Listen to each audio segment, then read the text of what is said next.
معاشرے کا عکاس ہے۔ ہمارے اگلے مقرر پروفیسر مرزا سلیم بیگ صاحب ہیں، آپ سے درخواست ہے کہ تشریف لائیں اور موضوع پر اپنے مقالات پیش کریں۔ پروفیسر مرزا سلیم بیگ صاحب۔ قابل صدر احترام صدر گرامی محفل پروفیسر صاحب انصاری صاحب، بہت ہی حد عزیز میرے مرشد و مہربان والا پروفیسر ڈاکٹر قاضی خادم صاحب، محترمہ فاطمہ حسن صاحبہ، اور میرے پیارے دوست وسیع الرحمان صاحب، اور پرنسپل، بلکہ دل تو یہ چاہتا ہے کہ اب ان کو وائس چانسلر کہا جائے، جناب ناصر شیخ صاحب، ڈاکٹر ناصر شیخ صاحب، اور میرے ہم نشین جناب شاہ بخاری صاحب۔ یہاں تک تو گفتگو پہنچ ہی چکی ہے کہ ادب اپنے معاشرے کا عکاس ہوتا ہے۔ اس میں تھوڑا سا یہ اضافہ کر دوں کہ کسی بھی زبان کا ادب خواہ کتنا ہی آفاقی اور کتنا ہی کائناتی نوعیت کا کیوں نہ ہو، وہ اپنا رنگ و آہنگ کسی مخصوص ماحول یا معاشرت سے ہی حاصل کرے۔ اردو کا کلاسیکی ادب جس ماحول سے آپ رنگ لیتا رہا، وہ ایک مشترکہ ہندوستان تھا، اور مشترکہ ہندوستان کی اس تہذیب کو جس میں ہندو، مسلمان، سکھ، عیسائی سب ہزار سال سے ساتھ رہ رہے تھے، اس کو ماہرین نے گنگا جمنی تہذیب کا نام دیا ہے۔ اس گنگا جمنی تہذیب کے سفر میں جب انگریز داخل ہوئے تو ایک تبدیلی دیکھنے میں،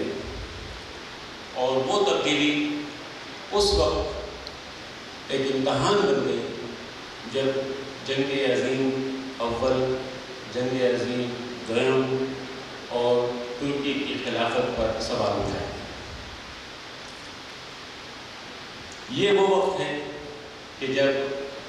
ہندوستان کی وہ تہذیب جس کو کہ مسلمانوں نے اپنے خون سے اور اپنی محنت سے سینچا تھا، وہ ہار رہی تھی، اور مغرب کی تہذیب اس پر غلبہ پا رہی تھی۔ مغرب کی اسی فاتحانہ روش کو دیکھتے ہوئے شاید مرزا غالب نے کہا ہو کہ ایمان مجھے کھینچے ہے جو روکے ہے مجھے کفر، کعبہ میرے پیچھے ہے کلیسا میرے آگے۔ یہ صورتحال جو ہمارے ہاں، جیسے کہ ڈاکٹر صاحب نے فرمایا کہ سر سید، اور میں اس سے تھوڑا سا اس کو پیچھے لے جانا چاہتا ہوں کہ سر سید کے زمانے تک تو وہ بالکل واضح اور مشرف ہو گئی تھی، لیکن بالکل اس کی ابتدائی شکل ہم اپنے شہر عاشور میں دیکھ سکتے ہیں، جب مصطفی نے کہا کہ ہندوستان کی دولت و ثروت جو کچھ کی تھی کافر فرنگیوں نے بتدبیر لوٹ لی، تو یہ نیم سیاسی شعور، نیم معاشرتی شعور اور حب الوطنی کی ایک ملی جلی تصویر ہے جو مصطفی کے شہر عاشور میں موجود ہے۔ اس کے بعد جب نذیر اکبر آبادی کا زمانہ آتا ہے اور ہم دیکھتے ہیں کہ اس سے کچھ ہی پہلے میر لکھنؤ میں اپنے شہر کا نوحہ اس انداز سے پڑھتے ہیں کہ کیا بود و باش پوچھو ہو پورب کے ساکنوں،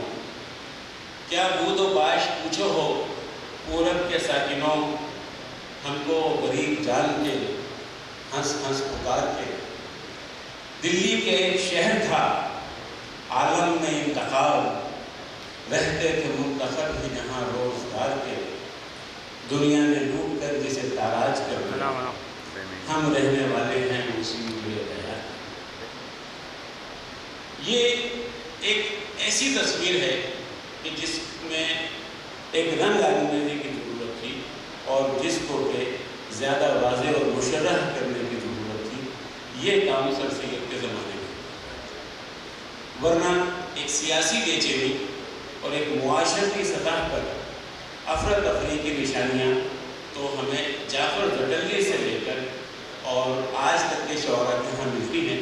کیونکہ حالات اس وقت بھی تقریباً ایسے ہی تھے اور آج بھی تقریباً ایسے ہی ہیں۔ اس خطے کے عوام کی تقدیر 200 سال سے تقریباً ایک جیسی ہی چل رہی ہے، خواہ وہ مغلوں کی مطلق العنان بادشاہی کا زمانہ ہو، چاہے وہ انگریزی جبر و استبداد کا زمانہ ہو، یا ہمارے ہاں کی برائے نام جمہوریت۔ انسان جیسا کہ قیس صاحب نے کہا کہ آج کے دور میں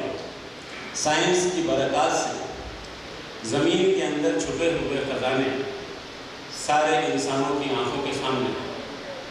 اور یہ تعداد میں اتنے زیادہ ہیں کہ سب کی جھولیاں بھر سکتی ہیں،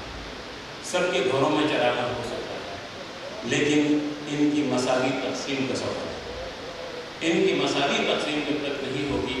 اس وقت تک ادب میں ایک زیری لہر کے طور پر بے چینی موجود رہے گی، اور یہ بے چینی صاحب علم اور صاحب بصیرت ادب کے قاری کو ان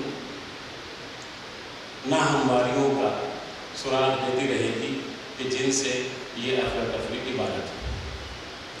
خواہ وہ اکبر الہ آبادی ہو، یا وہ ابوالکلام آزاد ہوں، یا وہ مرزا غالب کے خطوط ہوں، یا حالی کی مسدس۔ یہ سب چیزیں مل کر جس مجسم تصویر کو بناتی ہیں، وہ تصویر اس گنگا جمنی تہذیب کو رنگ آمیزی بھی کرتی ہے، اور ایک آگے کی اسٹیج پر جا کر اس کو دراڑیں نکالتی ہے۔ یہ دراڑیں جب مسدس کے بعد اقبال کے زمانے میں آ کر واضح ہوئی اور ہم نے گلوریفائی کرنا شروع کر دیا کیا نام ہے محمود غزنوی جیسے حملہ آوروں کو، تو پھر ہمارے ہاتھ سے بابری مسجد کا افسوس کرنے کا حق بھی جاتا ہے۔ یہ وہ صورتحال ہے کہ جس نے اس یگانگت کو، اس بھائی چارے کو شدید نقصان پہنچایا۔ سیاستدانوں کی کچھ مجبوریاں ہوں گی، فوجی حکمرانوں کی کچھ مجبوریاں ہوں گی، لیکن یہ ہے کہ عوام کی کوئی مجبوری نہیں ہے۔ عوام کو 2 وقت کی روٹی اور ایک پرامن ماحول چاہیے، چاہے وہ حیدرآباد دکن میں ہو، چاہے وہ حیدرآباد سندھ میں ہو۔ عوام اس سے زیادہ کچھ نہیں چاہتے، اور یہی سبب ہے کہ عوام کو جو بنیادی سہولتیں پہلے دن میسر تھیں، اب ان میں کمی تو آ رہی ہے، لیکن یہ ہے کہ اس میں اضافے کا اور اس کو مینٹین کرنے کا کوئی سوال نہیں ہے۔ کسی شاعر نے اس صورتحال کو اپنی مایوسی سے بھرے ہوئے انداز میں کیا خوب سمجھا ہے۔ فرماتے ہیں کہ امید کی کرن کے سوا کچھ نہیں یہاں، اس گھر میں روشنی کا یہی انتظام ہے۔ یہ ایک ایسی مایوس کن صورتحال ہے کہ جو سب کو سوچنے پر مجبور کرتی ہے۔ اب سوال یہ ہے کہ ہمارے اکابرین اس پہ کتنی دیر بعد سوچنا شروع کرتے ہیں۔ بہت بہت شکریہ۔